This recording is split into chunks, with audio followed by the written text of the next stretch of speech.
You know, one of the other problems that we've been talking about in fighting these fires is one of the choppers has been, injured, if you will.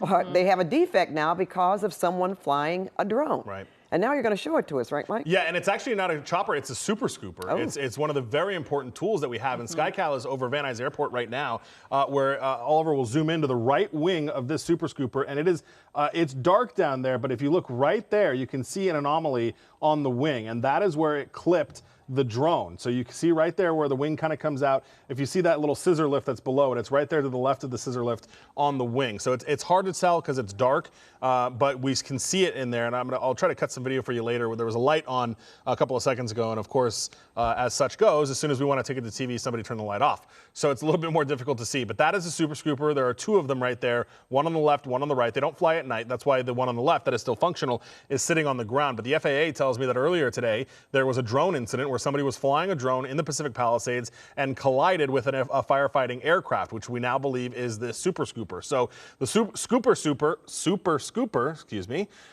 has now been grounded because they'll have to repair that damage to the super scooper before it can fly again, or at least inspect it and see if it can fly with that anomaly. But most likely they'll have to repair it. So as we've been talking about, it's unfortunate because now we are down one more firefighting resource to help fight these fires, and the super scoopers are a bad one to be down because those carry just an enormous amount of water and are very versatile in the fact that they are the only water dropping aircraft that we've got in our region that can fill out of the ocean. Remember, we talk about that a lot, where the other ones have to fill out of fresh water because the salt damages the equipment to the firefighting helicopters and the aircraft that are up there. The super scoopers are unique in the fact that it is okay for them to be able to dip out of the ocean. When we talk the Palisades Fire, obviously there's no closer water source to the Palisades Fire than the ocean. And so it makes it much easier. So now we don't have that resource, and we're going to continue to fight the fires, obviously, but we don't have that very valuable resource of one of the super scoopers tonight. And they've only been flying for a couple of days. They couldn't get up there on the first day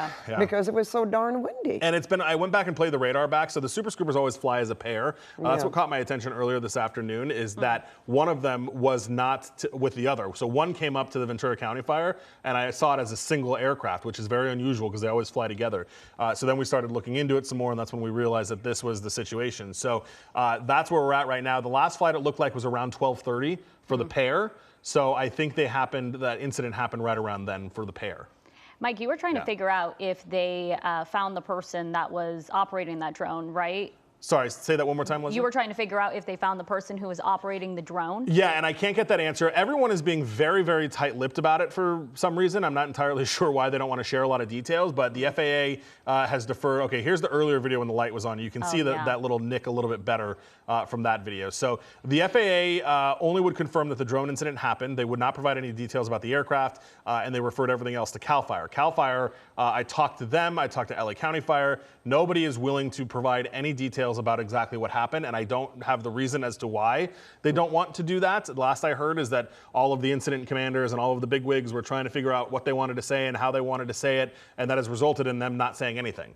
So we're getting information from the FAA about this. I know the LA County Fire Chief spoke to the LA Times and told them it was the super scooper, but as to who owned the drone, if they were, I mean, obviously they were legally operating it. One thing I want to point out about drones too, because we talked about this when they arrested that guy in Vandenberg. Drones, and we've used drones here at SkyCal as well, they are, the technology on them matches federal regulations, right? So if there is a restricted flight zone, your drone, when you buy it, won't allow you to fly into that area. So in order to bypass that, you essentially have to hack your drone to be able to disable the governmental flight restrictions that are installed in the software. So there absolutely is a flight restriction over the Palisades Fire because it's one we're abiding by. It's one that's clearly marked on the FAA's website, and one that this drone operator would have known about, and in theory would have had to bypass to fly it in that area. That's what we saw when we looked in. I read a bunch of federal documents for the guy that was flying up in Vandenberg, and in that situation in Vandenberg, he had to download essentially a software that allowed him to bypass the federal regulations prohibiting him from flying the drone near Vandenberg Air Force Base. All of those drones do that. And we have had a situation where we tried to send a photographer with a drone to fly in a certain area, and he said, the software won't let me because I'm too close to an airport, or the software won't let me because I'm too close to this. The drones themselves don't allow you to do that.